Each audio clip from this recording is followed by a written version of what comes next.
Assalamualaikum everyone.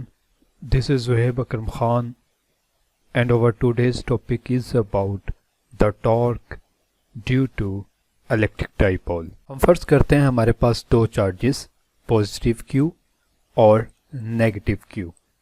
आप जानते हैं कि डाइपोल दो चार्जेस पर मुश्तमिल होता है जो कि इक्वल इन मैग्नीट्यूड होते हैं और सम फाइनाइट डिस्टेंस पर ये पड़े होते हैं और हमारे केस में ये डिस्टेंस d है.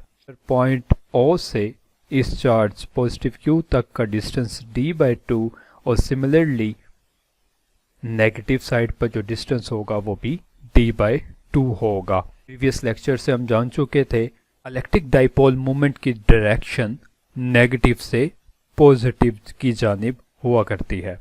ये डाइपोल इस टाइम मौजूद है एक इलेक्ट्रिक फील्ड में जिसकी डायरेक्शन पॉजिटिव से नेगेटिव की जानिब है, जिसकी वजह से पॉजिटिव चार्ज पर एक फोर्स लगेगी और सिमिलरली उतनी ही फोर्स नेगेटिव चार्ज पर भी लगेगी.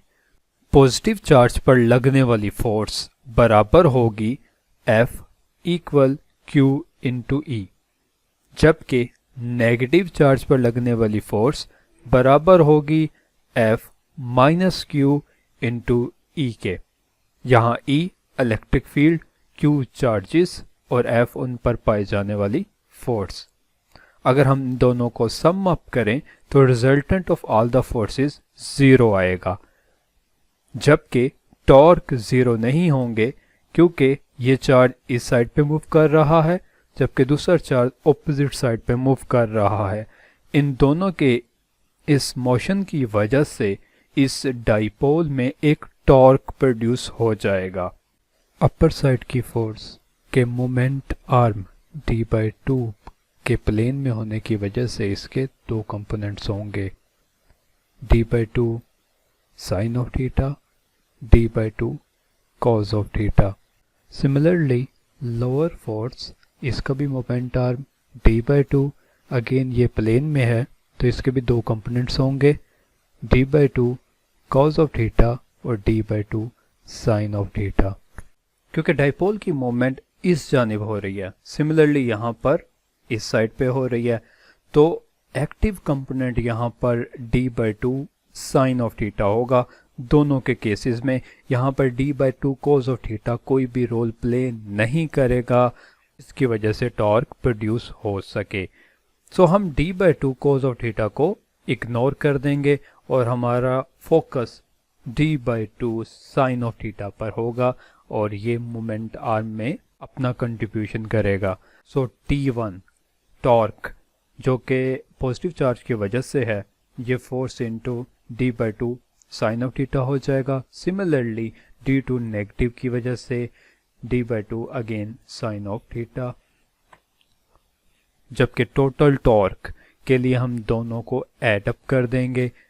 ऐड करने के बाद हाफ इंटू हाफ तो F d sine of theta आपके पास टोटल टॉर्क आ जाएगा. अब फोर्स के लिए हम जानते हैं कि F इक्वल है Q इंटू E के, उसको हम रिप्लेस करते हैं और हमारी रिजल्टेंट टॉर्क निकल आएगी. अब इस इक्वेशन में Q और E का जो प्रोडक्ट होता है आप जानते हैं ये डाइपोल के बराबर होता है. डाइपोल की इक्वेशन है ये, तो आप यहाँ पर उसको रिप्लेस कर देंगे और फाइनल इक्वेशन टॉर्क की ये आ जाएगी. अब टॉर्क एक वेक्टर क्वांटिटी है और वेक्टर क्वांटिटी की जस्ट मैग्नीट्यूड नहीं होती, उसकी डायरेक्शन भी होती है. डायरेक्शन निकालने के लिए हम राइट हैंड रूल का इस्तेमाल करेंगे. अगर हम यहाँ पर राइट हैंड रूल लगाते हैं तो राइट हैंड रूल के मुताबिक आपकी जो फिंगर्स हैं in the direction of movement में होंगी, जबकि आपका जो थंब है वो बताएगा कि टॉर्क की डायरेक्शन किस जानिब है. इसके मुताबिक टॉर्क की direction into the plane of paper होगी और into the plane of paper को हम x से रिप्रेजेंट करते हैं. इस इक्वेशन को हम वेक्टर फॉर्म में लिख लेते हैं. तो टॉर्क वेक्टर और sine of theta cross product हुआ करता है. इलेक्ट्रिक डाइपोल मोमेंट भी वेक्टर क्वांटिटी और इलेक्ट्रिक फील्ड भी वेक्टर क्वांटिटी। अगेन हमने इस इक्वेशन को मैग्नीट्यूड फॉर्म में लिखा और नेगेटिव साइन यहाँ ये शो करता है कि जो आप टॉर्क ले रहे हैं वो क्लॉकवाइज रोटेशन में है। सम ऑफ द क्लॉकवाइज रोटेशन के लिए टॉर्क नेगेटिव, जबकि एंटी क्लॉकवाइज रोटेशन के लिए टॉर्क पॉजिटिव लिया जाता है। इसी से कनेक्टेड एक दूसरा आर्टिकल जो कि है potential energy due to dipole moment. So potential energy depend करेगी कि आपने कौन सी ओरिएंटेशन, कौन सी पोजीशन में इस डाइपोल मोमेंट को रखा हुआ है। ये पोटेंशियल एनर्जी लॉस वैल्यू देगी जब डाइपोल की इक्विलिब्रियम ओरिएंटेशन होगी, जबकि इसकी वैल्यू 0 होगी, जबकि एंगल डाइपोल का एक्सटर्नल इलेक्ट्रिक फील्ड से 90 होगा।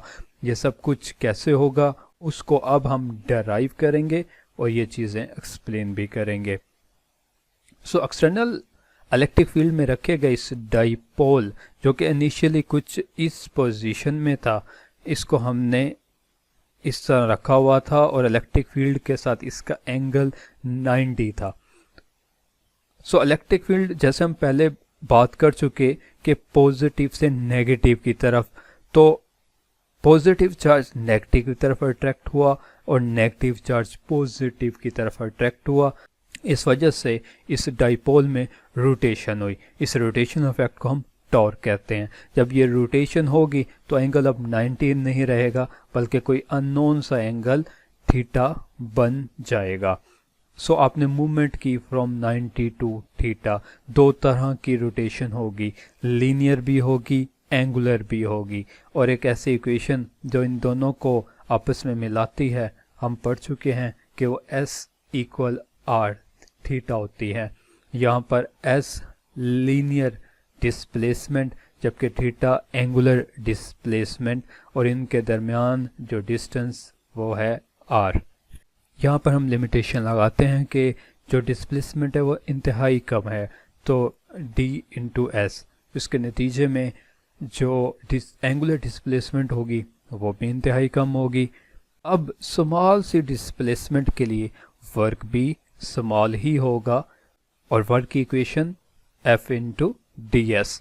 यहाँ से ds की हम वैल्यू को रिप्लेस करते हैं। अब इस इक्वेशन में F इंटू R आप जानते हैं कि टॉर्क होता है और d थीटा इसके साथ वैसे ही रहेगा। और ये वर्क कब हुआ? जब आपने इसके ऊपर ऑपोजिट साइड में वर्क किया। ऑपोजिट साइड में वर्क करके इस एनर्जी को स्टोर किया और ये एनर्जी स्टोर हुई as a electric potential energy और उसको हम U से जाहिर करते हैं। ये माइनस वर्क की वजह से होगा। अब वर्क हम निकाल चुके हैं जो कि बराबर है टॉर्क इंटू डी थीटा, जबकि लिमिटेशन 90 से थीटा की जानिब। सो वैल्यूज हमने रिप्लेस कर दी। अब प्रीवियस लेक्चर से हम जान चुके थे कि क्लॉकवाइज टॉर्क बराबर होता है minus P into E sine of theta के। इसको हम रिप्लेस करते हैं और फाइनल इक्वेशन हमारे पास कुछ यूं आ जाएगी। सो हम इंटीग्रेट करेंगे। जब इंटीग्रेट करेंगे तो sine of theta into d theta ये कन्वर्ट हो जाएगा, चेंज हो जाएगा माइनस कॉस ऑफ थीटा के, और इसके साथ limitation from 90 degree to theta. So हम लिमिट्स को अप्लाई करते हैं। लिमिट्स को अप्लाई करने के बाद cos 90 0 हुआ करता है, cos ऑफ थीटा वैसे ही आ जाएगा। सो एनर्जी जो स्टोर हुई वो बराबर हो जाएगी minus P into E cos of theta के, जिसको हम वेक्टर फॉर्म में इस तरह लिख सकते हैं। सो पोटेंशियल एनर्जी मैक्सिमम कब होगी? सो वेरिएबल्स हैं हमारे पास P और E और इन दोनों के दरमियान पाए जाने वाला एंगल जो कि है cos ऑफ थीटा। अब याद रहे कि P हमारे पास इलेक्ट्रिक डाइपोल मूवमेंट है जबकि E हमारे पास इलेक्ट्रिक फील्ड है। इलेक्ट्रिक फील्ड की डायरेक्शन पॉजिटिव से नेगेटिव हुआ करती है जबकि इलेक्ट्रिक डाइपोल की डायरेक्शन नेगेटिव से पॉजिटिव हुआ करती है। तो जब P और E दोनों आपस में पैरेलल होंगे, मतलब जो डायरेक्शन इलेक्ट्रिक फील्ड की होगी वही डायरेक्शन इलेक्ट्रिक डाइपोल की होगी। तो जब ये पैरेलल होंगे तो एंगल 0 होगा, हम 0 रिप्लेस करते हैं तो आंसर आएगा माइनस पी इंटू ई के। मिनिमम वैल्यू होगी इलेक्ट्रिक डाइपोल की as a potential energy. Similarly maximum के लिए इलेक्ट्रिक डाइपोल आप रोटेट कर दें, कितना रोटेट करें, 180 डिग्री। इलेक्ट्रिक डाइपोल मोमेंट और इलेक्ट्रिक फील्ड दोनों एक दूसरे के एंटी पैरेलल हो जाएं। मीन्स आपने इसको रोटेट किया, रोटेट करके आप इसको दूसरी साइड पर ले गए, पॉजिटिव इस साइड पर आ जाएगा, नेगेटिव इस साइड पर। अब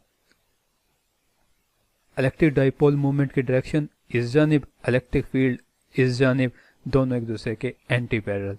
एंटी पैरेलल जब होते हैं एंगल 180 रिप्लेस करते हैं -1 तो प्लस पी इंटू ई आ जाएगा और ये मैक्सिमम वैल्यू होगी पोटेंशियल एनर्जी की due to electric dipole. So last में 0 पोटेंशियल के लिए जब इलेक्ट्रिक डाइपोल आप रोटेट करें 90 डिग्री पर, तो 90 डिग्री पर जाकर electric potential due to the dipole 0 हो जाएगा। इससे से रिलेटेड एक प्रॉब्लम हम सॉल्व करते हैं। प्रॉब्लम के मुताबिक आपके पास एक न्यूट्रल वाटर का मॉलिक्यूल वेपर स्टेट में मौजूद है जिसकी इलेक्ट्रिक डाइपोल मोमेंट गिवन है। आपसे कहा गया है बताएं पॉजिटिव और नेगेटिव चार्ज के दरमियान कितना फासला है। तो आप जानते हैं कि P इक्वल होता है D इंटू क्यू के, और Q निकालने के लिए हम फार्मूला यूज़ करेंगे N इंटू ई का। सो N यहाँ पर वाटर मॉलिक्यूल में 10 होगा, जबकि चार्ज 1.6 इंटू 10⁻⁻19 कूलम होगा। यहाँ से आप Q निकालेंगे और इस Q को यहाँ पर डिवाइड कर देंगे, आपके पास आंसर 3.9 इंटू 10⁻⁻12 मीटर आ जाएगा। क्लियरली इलेक्ट्रिक फील्ड गिवन है और आपसे कहा गया है कि मैक्सिमम टॉर्क निकाल के दिखाएं, तो हम ये इक्वेशन यूज़ करेंगे। P आप प्रीवियस पार्ट से निकाल चुके हैं, E गिवन है और मैक्सिमम टॉर्क के लिए साइन के आप मैक्सिमम वैल्यू रखेंगे जो कि होती है 1 और ये 90 डिग्री पे हुआ करती है। तो वेरिएबल्स को रिप्लेस करके आप टॉर्क निकाल सकते हैं 9.3 इंटू 10⁻26 न्यूटन मीटर।